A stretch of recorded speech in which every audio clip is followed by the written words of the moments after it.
Well, we are going to start with 10.4, and as we work with 10.4, it's got a variety of different pieces of information in it. They all work the same way, but what we're looking at is equations in quadratic form. And in most of our equations that are in quadratic form, they're in the form of ax squared plus bx plus c is equal to 0. And when we worked with those, we used the quadratic equation, or formula I should say, which was x equals negative b plus or minus the square root of b squared minus 4ac all over 2a. But the things that we have in this section end up having us work with things that are not just squares out here or just single values in the middle. They look a little bit like this type, x to the 4th plus 11x squared plus 18 is equal to 0. Now that does look a little bit different because in our case here we've got these pluses and minus, which is great, but this, at the very beginning, x to the 4th power is not a square. The middle is not a single value, and the outside piece is of course okay, but these two don't match my usual pattern. So we're going to use a method that we use replacement with.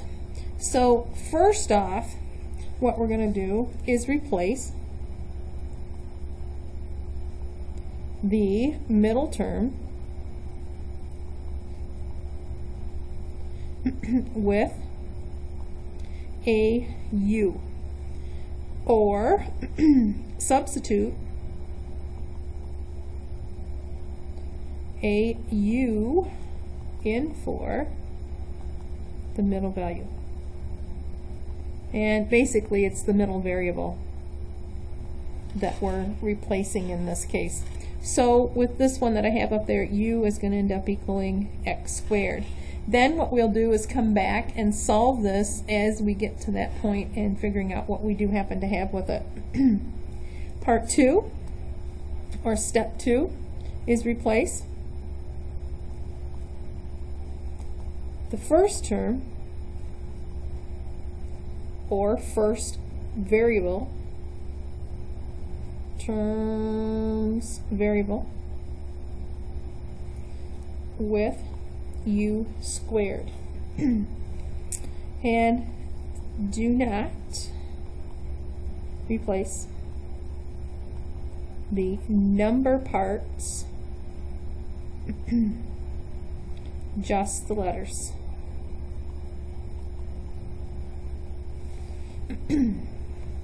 So what's this thing going to end up looking like as we move this part together?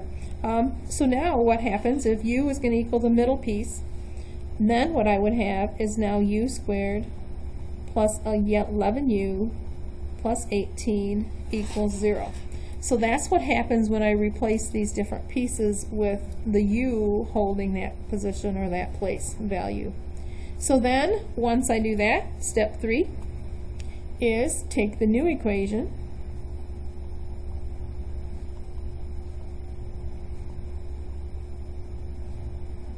and factor it, or use the quadratic formula.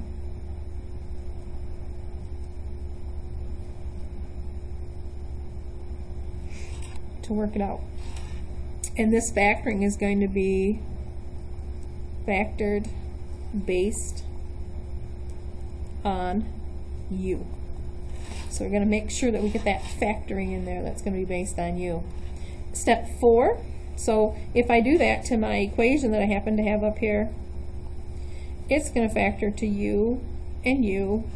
18 to get 11 is going to be a plus 9 and a plus 2, because 9 plus 2 equals 11, and 9 times 2 equals my 18 that I happen to have in there. So now 4 is once factored,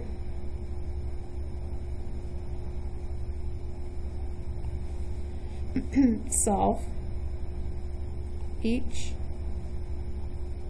for u. I'll solve them for u. And so that's the piece that has to happen with that. And then finally, to get all of this in place, finally step 5 is replace u with what it is equal to,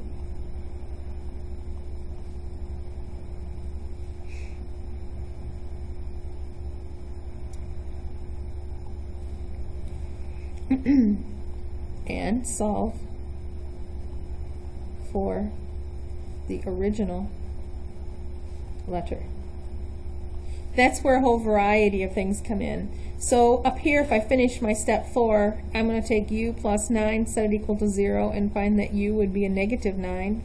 And I'm also going to take u plus 2, set it equal to 0, and find that u could be a negative 2. Step 5, replace it for what u was equal to. U is equal to x squared. So that means x squared is equal to a negative 9, and x squared is equal to a negative 2. And to remove the square, I take the square root of both sides of each thing. Square root of x squared is x. Square root of a negative 9.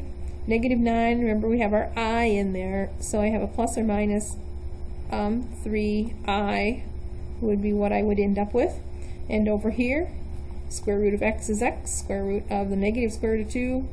All I can do with this one is put a plus and minus, pull an I out in front, and leave the 2 underneath. In Hawks, it will ask you for all 4 pieces of information for your answer. So my answer is a negative 3i, a positive 3i, a positive square root of, or I square root of 2, and a negative I, the square root of 2, would be my 4 answers. And I would put all that into Hawks, because it's going to ask me for every piece there instead of putting them together as a pattern or a combination of what you'd end up having. So that's working through that problem. So let's take a look at some more. There's about 11 different varieties that fit into this category or into this section. So we're going to handle all of them as we go through. So z cubed minus 27z to the 3 halves plus 108 is equal to 0.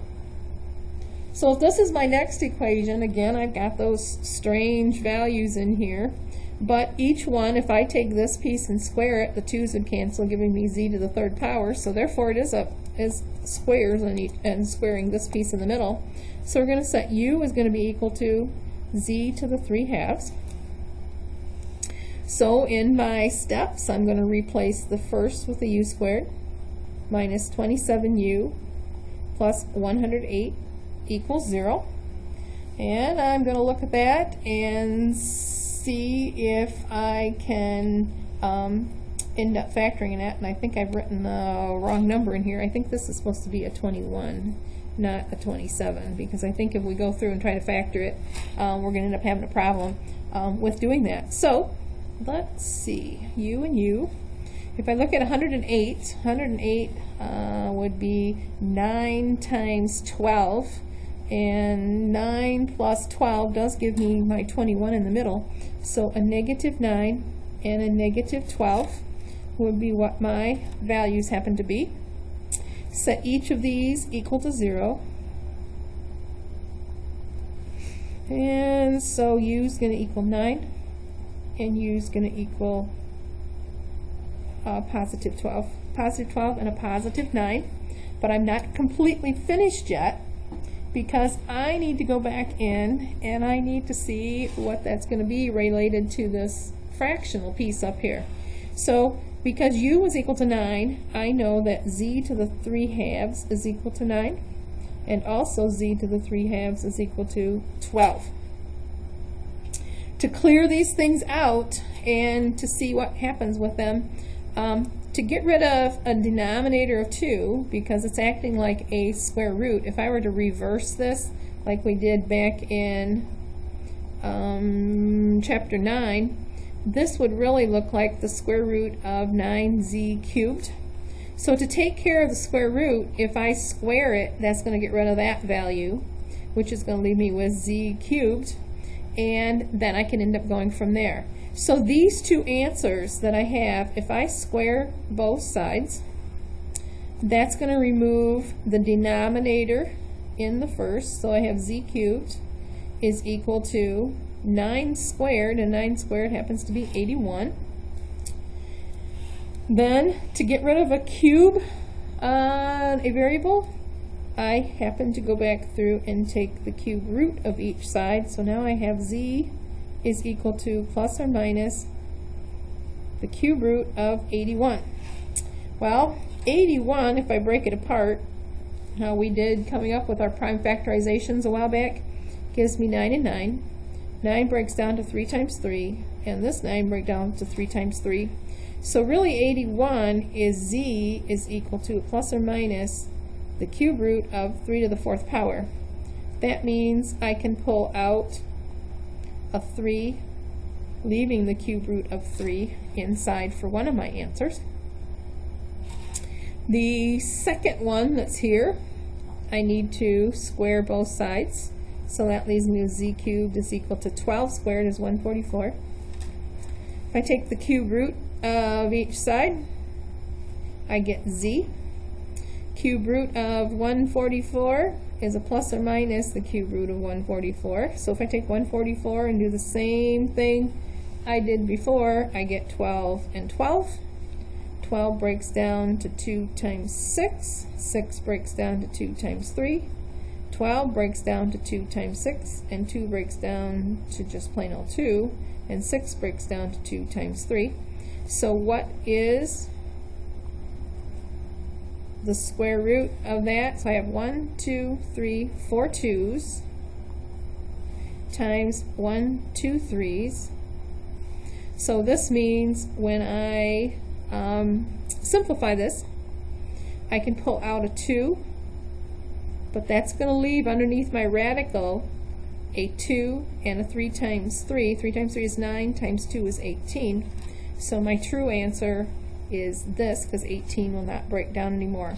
So in Hawks, when you're all done with this, you have a negative 3, the cube root of 3. You have a positive 3, the cube root of 3. You have a negative 2, the cube root of 18. And you have a negative 2, or positive 2, sorry, the cube root of 18. And so you get your 2 answers, or your 4 answers in this case. But again, recapping what we did, we substituted u in for my middle piece. And as I put that u in there, then I could factor it, set each equal to 0, then went back and substituted in where u was at and put my other variable in there so that I could come up with what my value happened to be.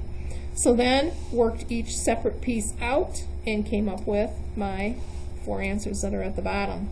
So let's see if we can do another one that has fractions in it, just so that we practice it one more time. So here's another one of x cubed minus 12x to the 3 halves plus 27 equals 0.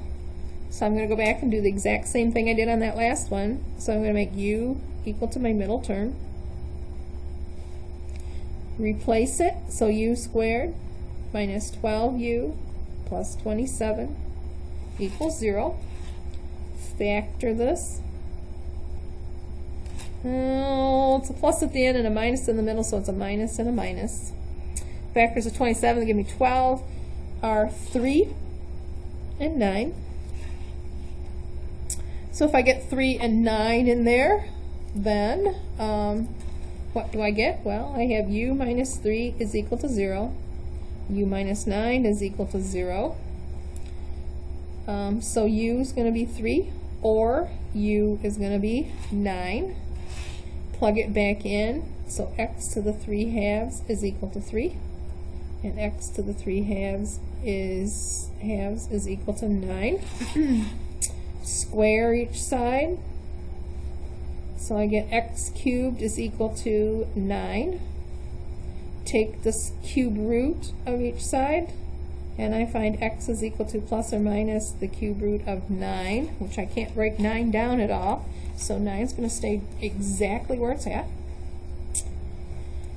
Do the other side, square each piece. So I get x cubed is equal to 9 times 9, which is 81. Take the cube root of all my sides, and I find x is equal to the cube root of 81, and we just got done doing that one, so it's a plus and minus. And I think they like to throw 81 in here a bit. 3, the cube root of 3 would be my answers for that. So in Hawks, I would put x is equal to a negative cube root of 9, a positive cube root of 9, a negative 3, the cube root of 3, let me get that 3 over there, and a positive 3, the cube root of 3. So that would end up being my answer to that one. So that's kind of our ones that have fractions in them. So that's kind of like number 2 on our list. So here's one that's got negatives in it. So 2y to the negative second minus 12y to the negative first plus 27 equals 0. Kind of like the other one we just got done doing, kind of factors the same way. So u is going to end up equaling y to the negative first. So substitute in 2u squared minus 12u plus 27 equals 0. Looks like the last one, but there is a slight difference. And that slight difference happens to be that we have a 2 out in front. So can we end up doing this one the way we were going to do it? Well, let's see what happens. I can't because of that 2 that happens to be in there. I can't take 2 out of 27, so I'm kind of stuck here on doing the looking at my quadratic equation. So let's see what we get. So A is 2, B is a negative 12, and C is 27. Plugging this in, I have 12 plus or minus the square root of 12 squared, negative 12 squared, minus 4 times 2 times 27 all over 2 times 2. What comes out of the middle here? Negative 12 times negative 12 is 144. It's going to be negative on the other end. 4 times 2 is 8. 8 times 27, so I'll put that over here. 8 times 7 is 56. 2 times 8 is 16, plus 5 is 21. Times 8 is 16, and 5 is 21. But my problem, of course, is this is larger than that, so I need to take 144 away from it. So 6 minus 4 is 2. 4 from 10 is 6, plus 1 is 72. Yep, that's what I got left over. So I have a negative 72.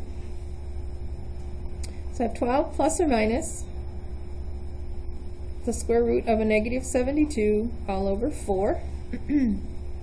And if I fix this, I'm going to have 12 plus or minus. I can pull out a 3i, and it's going to leave, oh, and I can pull out a 6 out of there actually, because I can get 36 out of there, and it leaves a 2 underneath, and put a 4 out underneath it.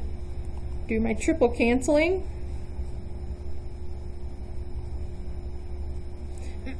So I know that u is equal to 3 minus 2i the square root of 2 all over 2, or u is equal to 3 minus or plus 2i the square root of 2 over 2. But I'm not finished, because each of these has to be applied to y equals a negative 1, or y to the negative first power is equal to 3 minus 2i the square root of 2 all over 2. The negative 1 means this gets inverted, so my true answer is 2 over 3 minus 2i the square root of 2 for that one. And then if I did the second one, y to the negative first is equal to 3 plus 2i the square root of 2 over 2. It reverses 2, so y is going to end up being equal to 2 over 3 plus 2i, the square root of 3. So sometimes you got to end up getting into quadratics in order to solve some of these. Not very often, though, would you run across one that's quite like that one to do. Okay, continuing. We're going to get some other varieties in here as well. So that takes care of this part, that one. We did one of those. We did one of those. How about this one? X to the negative fourth minus 11x to the negative second plus 18 equals 0. This time u is going to equal x to the negative second for my value. And then, so I have u squared minus 11u plus 18 equals 0. And it seems like we had factored this one other time. And to get 11, I need a minus 2 and a minus 9. So, what has to happen? So, if I work this thing out, I find out that u is equal to, or u minus 2 equals 0, and u minus 9 equals 0. So u is 2, or u is 9. So now, finishing it off, x to the negative second is equal to 2, and x to the negative second is equal to 9. To get rid of this part, what did I have to do? Well, I needed to take the, if I do the negative part of this, so what's going to happen there is I'm going to end up taking first off the square root of both sides. So that leaves me with x to the negative 1 is equal to plus or minus the square root of 2. And then to finish it, what does this mean? Well, it means it's got to go to the bottom, so x equals 1 over the square root of 2. But it's not right because I can't have a square root left in the denominator, so I'm going to multiply by the square root of 2 and the square root of 2. So I find x is equal to plus or minus the square root of 2 all over 2. So that's one answer, or two answers there. Do the same thing with 9, square root both sides. I get x to the negative 1 is equal to a plus or minus 3. But because it's a negative 1, I need to move it to the bottom. So my answers for this one are x equals a negative square root of 2 over 2, a positive square root of 2 over 2, a negative 1/3, and a positive 1/3. And so those end up becoming my values that I need for that, for an answer. So we end up getting that one to work out as well. They don't only leave them like this. And again, like I said, there's about 11 different pieces that create this section. The other one that they give you is 3y plus 7 squared minus 7 times 3y plus 7 minus 60 is equal to 0. This case, my u is going to be a binomial, so u is going to be equal to 3y plus 7. So I have u squared minus 7u minus 60 equals 0. So I'm going to factor it, u to u, negative at the tail end. So I have a negative and a positive. For this one, factors of 60, that when I subtract the two, it's going to give me 7. It's going to be a negative 12 and a positive 5. So u minus 12 equals 0, and u plus 5 equals 0. So if I add 12 to both sides, I get u equals 12. And if I subtract 5 from both sides, I find u is equal to a negative 5. Now what makes this one nice is that when you set this in place of u, you actually have more of a regular normal problem to solve. So I'm going to minus 7 in the first one. So I get 3y. 12 minus 7 is 5. Divide by 3, and I find y is 5/3. Over here, subtract 7, and I find 3y is equal to a negative 12. Divide by 3. So y could also be a negative 4. So these could be my possible 2 answers that I can end up using for that one, and coming up with what those values happen to be for that. So again, same process. Replace these with u, factor it, come up with what they're equal to, set each one equal to what u was equal to, because now they're equal to u, and come up with what your values happen to be when you get done with that one. Another that they end up giving you that does not have, whoops, that's the one we just got done doing. We want z to the 4th minus 225 is equal to 0. Now this one I have no middle term, so I kind of have a hard time breaking that one apart, maybe, because there is no u squared in there. So if I look at it, it's one that has 2 terms to it, perfect squares on each end, so it's a difference of squares. So I can just break this one down to a z squared and a z squared, minus and a plus, and the square root of 225, or what 2 numbers multiply and give me 225 that are the same, is 15 and 15. And so set that equal to 0, so set each of these things equal to 0.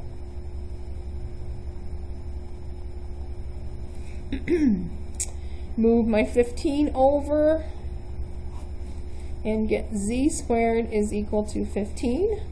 And how do I take care of a square? Something squared, I reverse it, and I take the square root of both sides.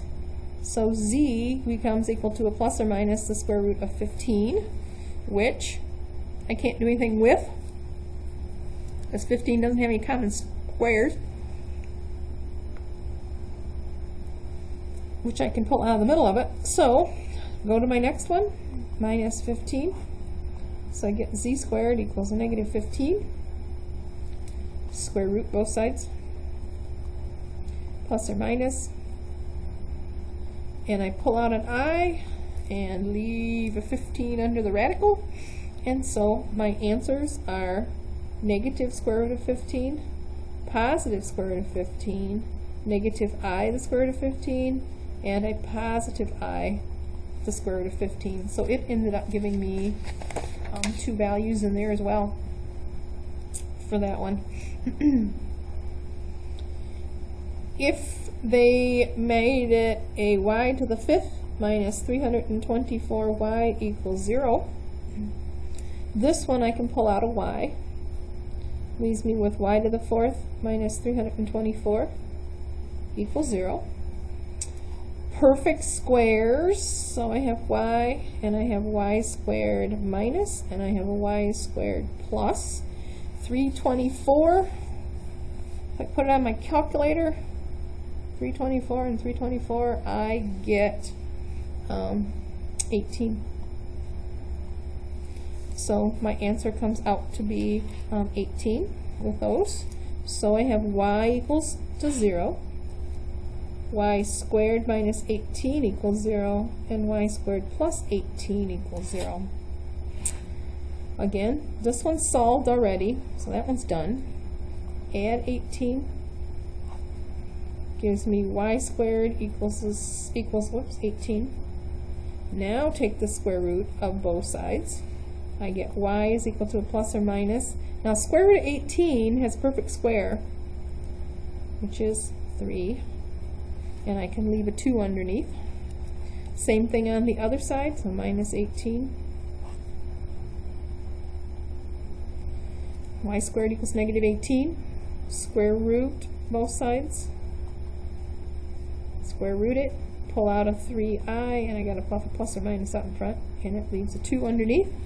So my Hawk's answers are negative 3 the square root of 2, positive 3 square root of 2, negative 3i the square root of 2, and a positive 3i the square root of 2. is what I would end up having for that one. So that becomes my values and becomes my answers that I happen to have in that problem. Okay, I think we've covered pretty much all of the different varieties that you can run across. There is the very last one. And this one did not pop up when I did certify, but I've heard that from other students it pops up.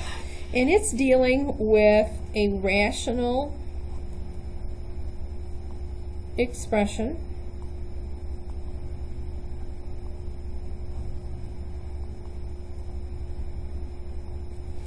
and it's stuff we did back in chapter 7.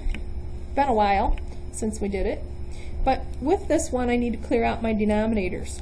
And so if I clear out my denominators, what's going to take place? So if I go through, I need an x plus or an x minus 1, and I also need an x plus 3. So those become my two pieces in order to remove my denominators. So what does 5x minus 4 get multiplied by? Oops, how if I write this piece right? It should be x minus 4. The x minus 4's cancel, so it's going to get multiplied by an x plus 3. The second piece over here is going to get multiplied by, this piece here is going to get multiplied by x minus 4.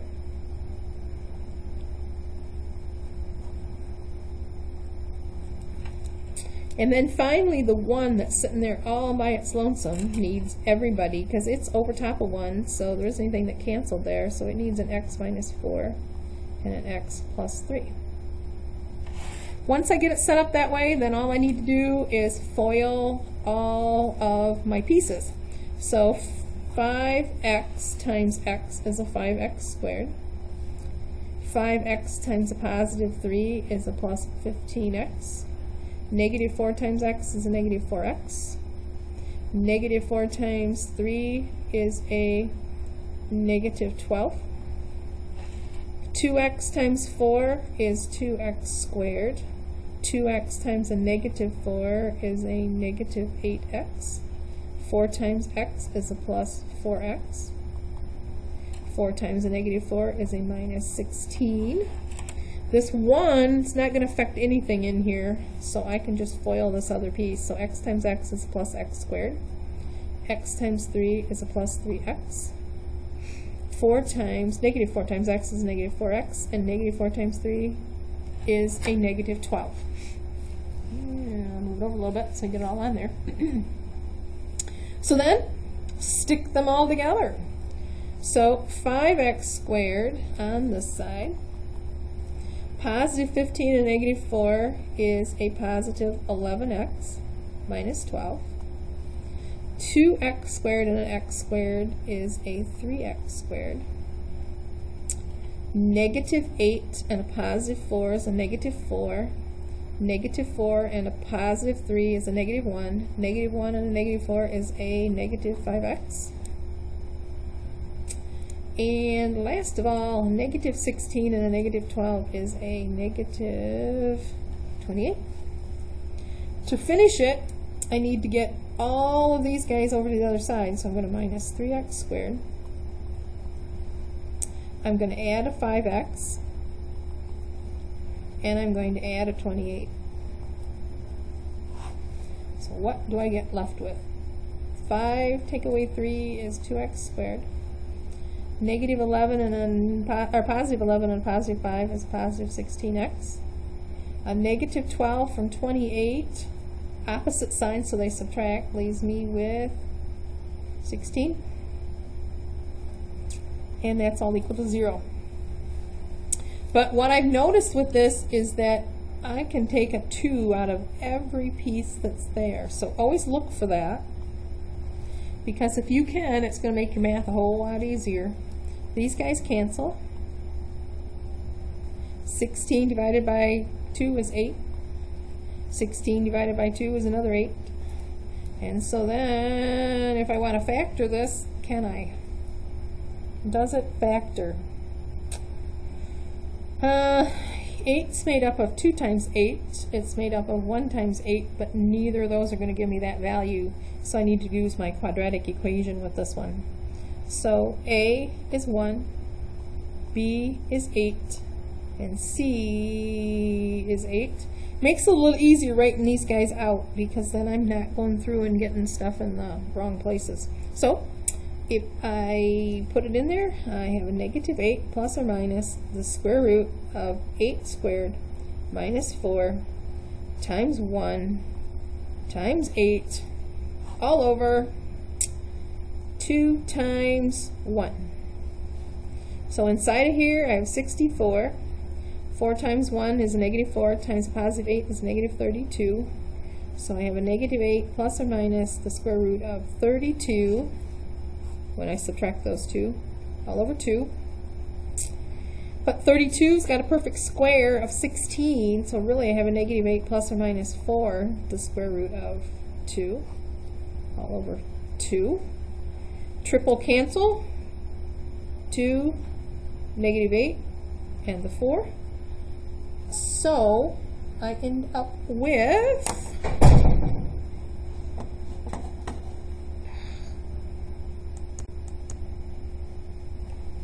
so if I do that triple cancellation stuff that's in here, then what ends up happening is my final answer comes out to be negative 4 plus or minus 2, the square root of 2, and my denominator is gone. So in Hawks, I would put 4 plus 2, the square root of 2, and 4 minus 2, the square root of 2. So those would become my two answers that I have. Again, this doesn't show up very often, but it does end up being a problem that we do happen to have in there. So that's 10.4 is what we've got so far. 10.5 is graphing parabolas.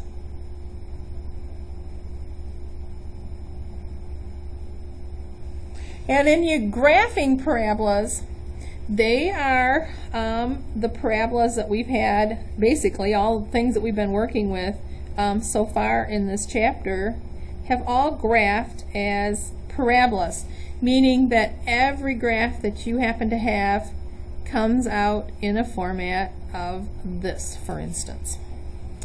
And that ends up giving me a U-shaped graph, or the other possibility would be a graph that does so.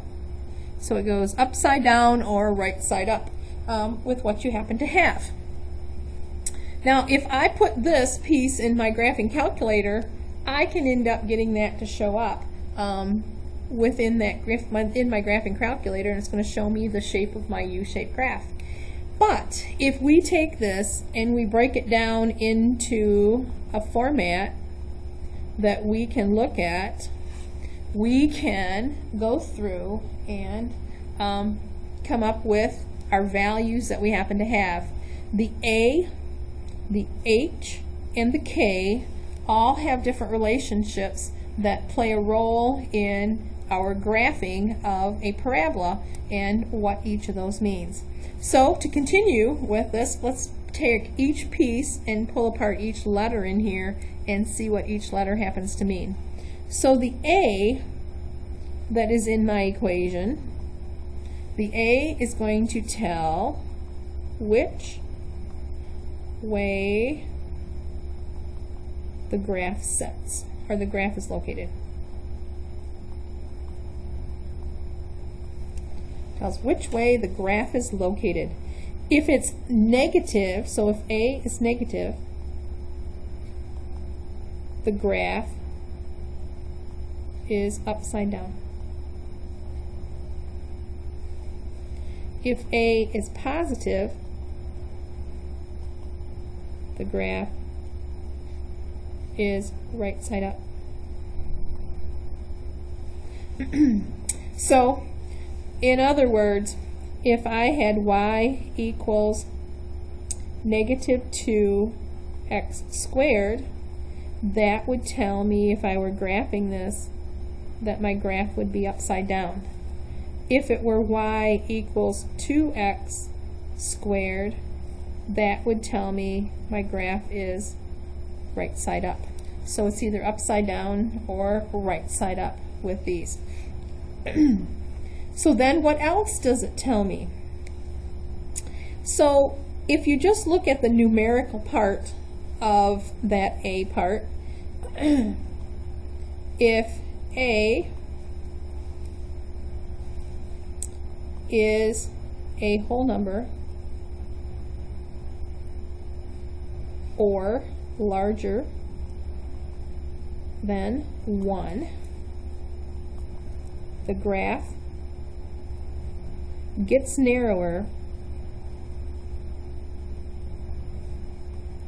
the larger the number. So if A is a fraction,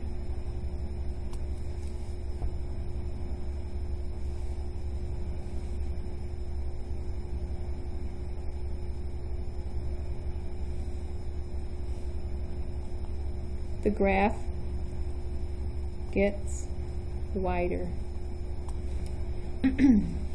So let's look at a couple of those. So if I had y is equal to 1/2 x squared, what this is going to tell me about that graph is that this graph is going here at 0.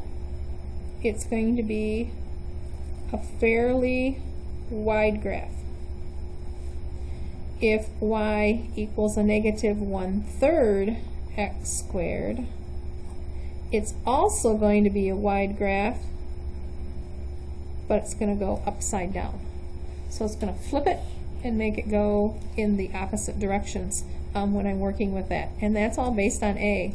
If y equals 3x squared, that graph is going to go right side up, and it's going to be fairly narrow when you take a look at it. So you got some wide areas and you have some narrow areas within that. And then with parabolas, if we take another look and continue on and get some more information for those and what's taking place with them. We just got done with our A's. And so again, A's tell us that it's going to be fairly narrow, and it tells us what happens to work with these. These are all at the vertex in here because I don't have any H's or K's that are connected with them, so they all happen to be right at that vertex line and that vertex location within those. So continuing, let's get some of the next piece in here. We're going to take a look and pick out K, and I think actually I want to take a look at H first with these. Actually, no, I did K first, so we'll do K. So if I have y is equal to a x minus h squared plus k. Now what does K tell me? So K in my equation tells me that the graph moves up and down the y-axis based on K. So what would these happen to work with? So if K is positive, it moves the graph up on the y-axis, and if K is negative, it moves down the y-axis. So it's going to move, whoops, get that all written on there. It's going to move down the y-axis. So let's take a look at what happens here. So if I have y is equal to 3 times x squared plus 4, what is this graph telling me? Well, if I look at it, 3 tells me there's no negative, it's right side up, narrow because it's a 3, no h, but I have a k, So that means I'm going to go up 4 spaces. And my vertex is going to sit right here, so it's going to go up, and it's going to give me that shape of a graph. So it's going to shape upward. It's going to be narrow, and that's what I'm ending up with, and it's going to go up 4 on the y-axis. 4 on the y-axis is what's going to take place with that one. Here is one more. So if I have y equals a negative 1/2 x squared plus, or minus, I guess I'll put in there, minus 3. What in the world does this tell me? Well, if I look at my thing, it's going to be upside down.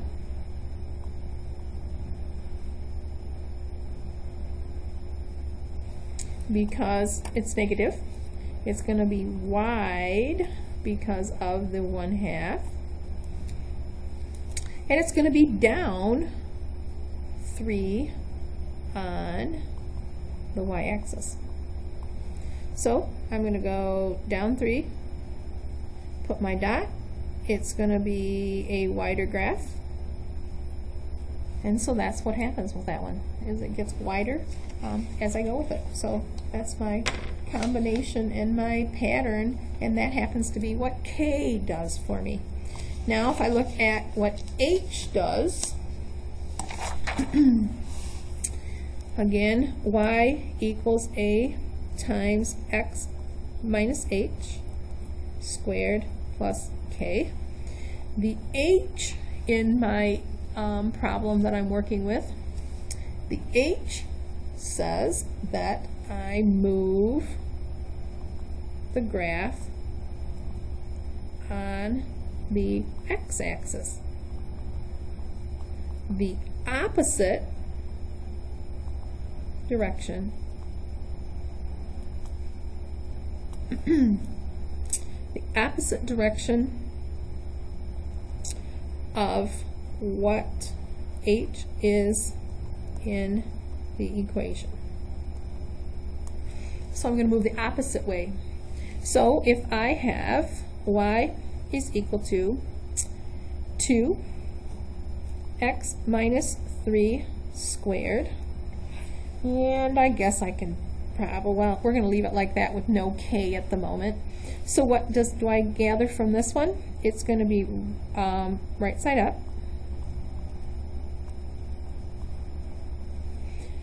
Because there's no negative. It's going to be narrow because of the 2. And it's going to move to the opposite, so it's a negative 3, so it's going to move a positive 3, so it's going to move a positive 3 to the right on the x-axis. It's going to move over there. And so, what does my graph look like? In this case, up, right side up, so it's going to go this way, but it's going to move over at 3. And because I don't have a k in here, it has no effect on what happens to it with the y-axis, so it's going to sit right there and not move at all in that direction. So that's where it happens to be. So let's stick them all together. So h, again, if it's going to be a positive 3 in here, it would move negative 3 direction over. So you've got two different possibilities with what's taking place with that. So now let's stick it all together and see if we can come up with all of our information. Y equals a negative 3 times x plus 2 squared plus 4. So what pieces do I have out of this one now? Well, it's negative, so it's going to go upside down. It's going to be narrow because of the 3. It's going to move a negative 2 on the x-axis, because that's what my h is telling me. this is what my A has told me, and my K says it's going to move up 4 on the y-axis. So what do I end up with? Here's my graph. So my graph says I am going to upside down, so it goes this way. I need to move it over 2, but instead of just putting it right here, I also need to go up 4. And when I do that, I get a parabola going down and doing one of these numbers. And so that's what my roughed-in parabola is going to look like, because again it's upside down and it goes in that direction. Now, there is further information from this that I can gather. I have what's called a vertex, and the vertex is the highest or lowest point of the parabola. Highest and lowest meaning that if it's an upside down graph, my vertex is at the bottom or the top of my graph. If I have a positive A, my vertex is at the very bottom. So it's kind of where that V comes together. So where the V comes together. And the vertex happens to be made up of a negative H and K. So H and K ends up representing what my vertex happens to be for that. So I can find that out of it. The other thing too is with parabolas, we've had domain before, and so the domain on a parabola is all real numbers. So it's going to be everything that it can possibly be. Now my range is a little different because my range is based on where my vertex happens to be. So it's based on what happens with that y-axis that I'm working with. And so continuing that one on, I guess I need to get another sheet of paper here. So I'll just leave my range. Let me rewrite that. The range is the y-axis. So there's a couple things that happen with my range. Since my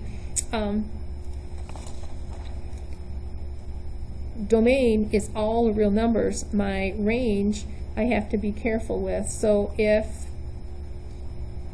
A is negative, the range is from a negative infinity to K. Because if that's opposite, notice that my parabola, if A is negative, it's going to tip my parabola upside down. So I'm going to be down here at a negative infinity, and I rise up to get to that top point. So it's whatever K happens to be. But if A is positive, the range is K to a positive infinity, because what's happening with this one is it's going this direction. So I have to stop at wherever the bottom is with my K, and it's heading upward to a positive infinity at the very top of it.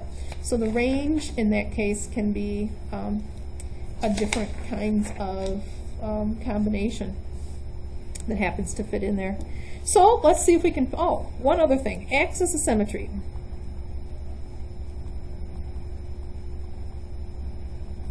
The axis of symmetry is the line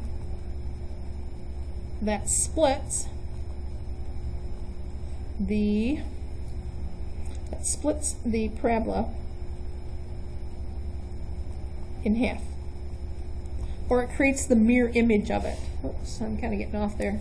Can't see what I've got written on there. Because if you have a parabola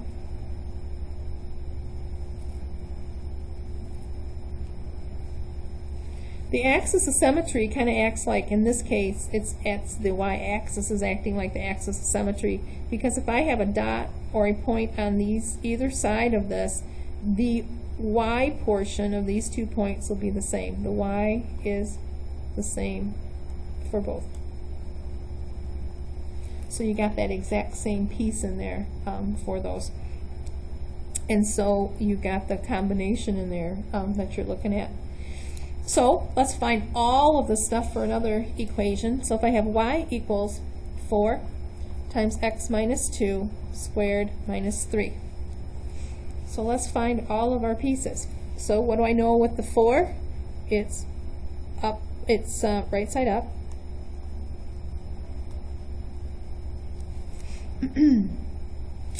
It is narrow because of 4. It has a vertex of the opposite of h and whatever k is. K is negative 3 in this case. Its axis of symmetry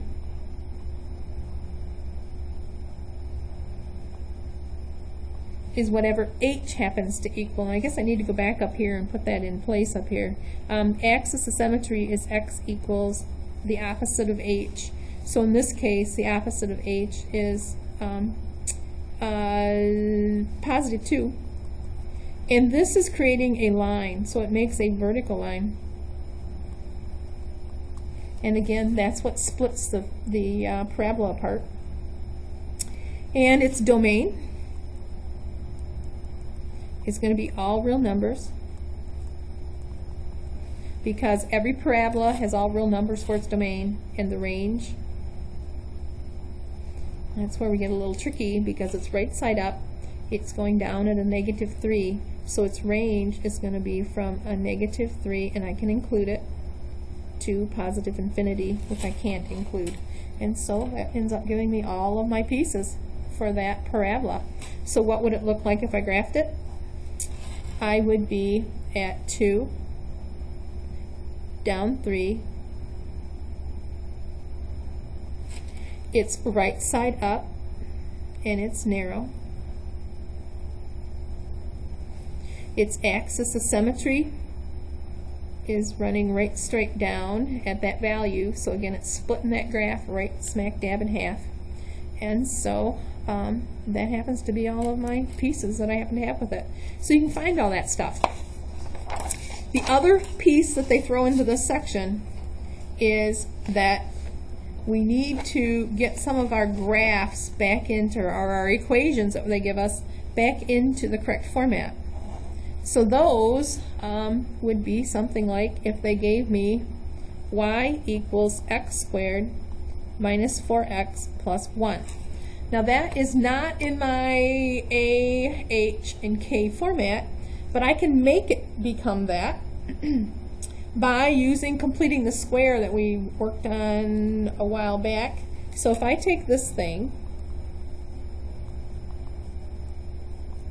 and set it equal to 0, if I complete the square, what happens with that is that means I'm going to move 1 over. So if I move 1 over, I get x squared minus 4x is equal to a negative 1. Complete my square, so half of 4 is 2. Square that 2, negative 2 times negative 2 is a plus 4. Add a plus 4 to each side. Negative 1 and a plus 4 is a positive 3.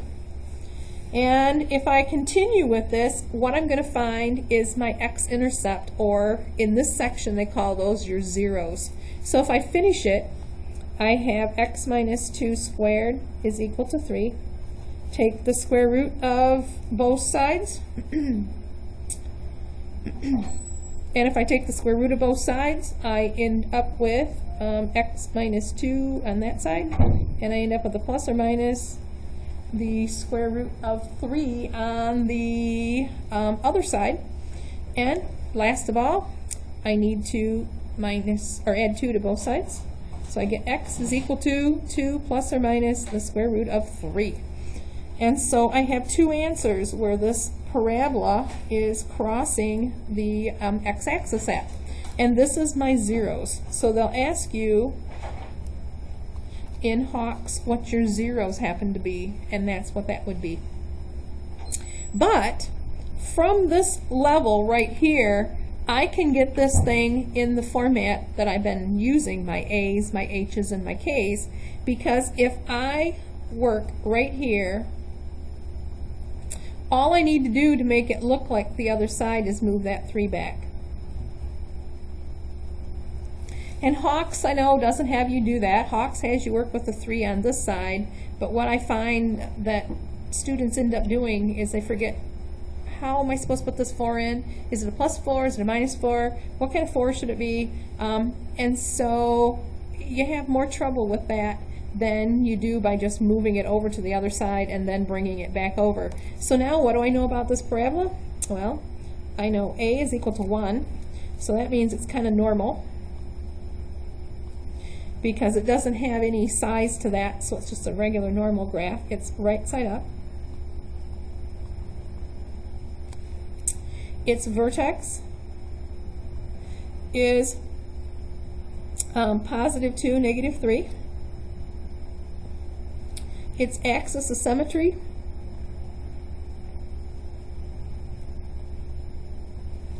is the opposite of H, or X is equal to 2. Its domain is all real numbers, as all of them are. Its range is going to be a -3, since it's an upward. It's going up this way.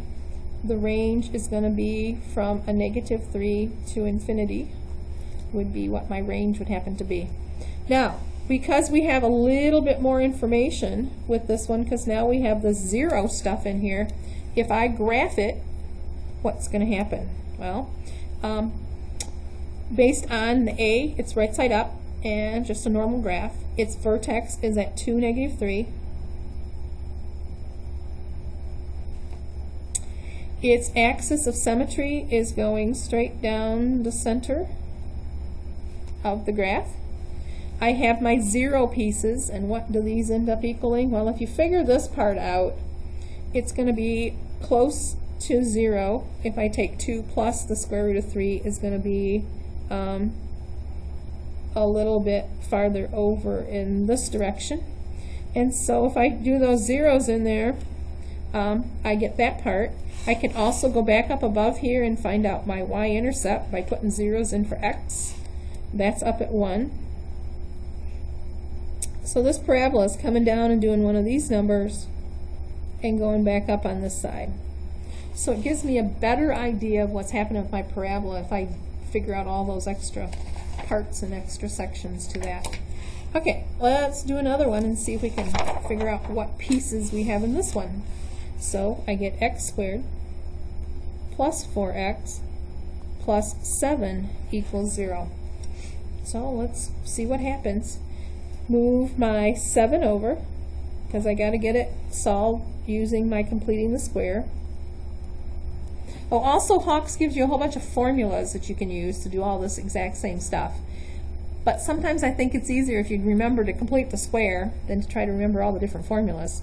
So I have x plus 2 squared is equal to a -7. Whoops, no, I don't want that there. 2 times 2 is plus 4, so I need to add 4 to both sides. -7 and a +4 is a -3.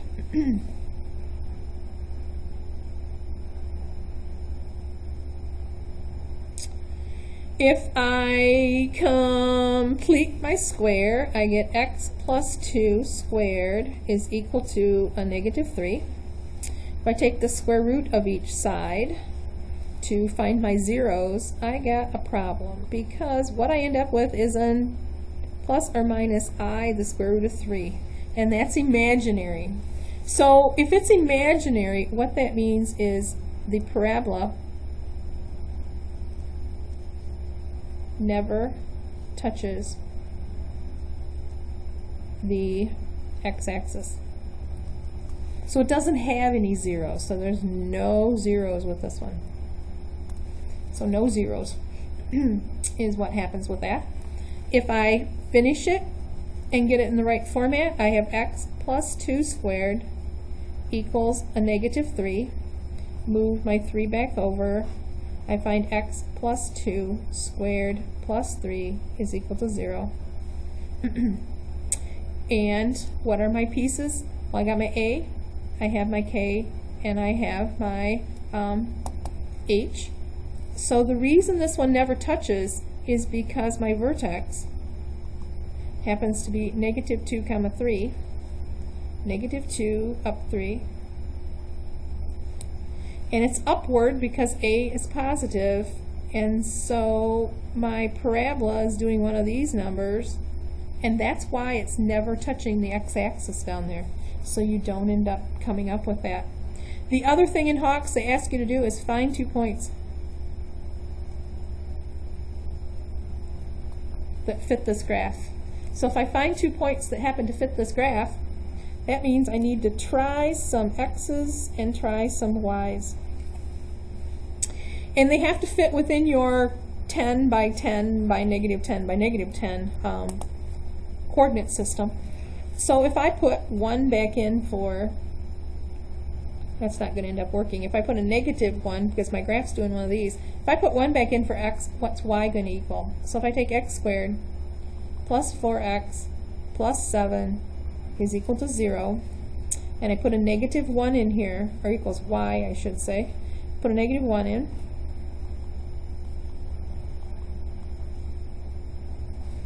negative 1 squared is a positive 1.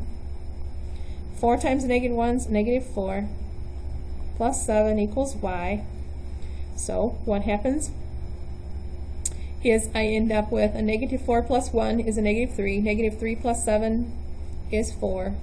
So when it's at negative 1, my parabola is going to be at 4. So if I'm at negative 1, I'm at 4.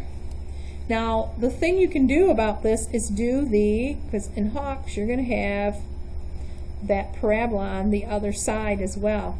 If I know that I've got a 4, my mirror image is also going to give me y equals 4 over here with some unknown x. So if I put 4 back in and figure out what I happen to have in this part, I can look across and figure out where it's going to come down at. Because if I'm at 2, when I'm at a negative 1, I'm at 4. What do I have to move this direction from a negative 2? I moved 1 over to get to a negative 1, so I moved 1 over the other way. And so when I'm at a negative 3, I'm also at 4. You can do it that way. You can put the equation here into your graphing calculator and let your calculator kick out that by going to table, and you can find out what that would end up equaling when you work with that one. So you got some combinations and some stuff in there that you can end up taking a look at to work your stuff through. Some don't always go through, and I'm not going to go through each piece here, but what you can have is sometimes y equals x squared minus 9x plus 4 might be what you're given. When I complete the square with this one, I'm going to move my 0 on the other side, and I'm going to move my 4 over. Notice that half a 9 is not a real equal or comes out to be an even value, so when I take half of it, I end up with 9 halves squared. Square 9 halves, I need to add 81 fourths to both sides. And when I add 81 fourths to a negative fourth, I have negative 16 over 4 is what 4 is equal to. So 16 from 81 leaves me with a negative 65 fourths. Square root each side to get my 0 pieces. Square root of a negative 65 I can't do anything with. Square root of 4 I can get a 2.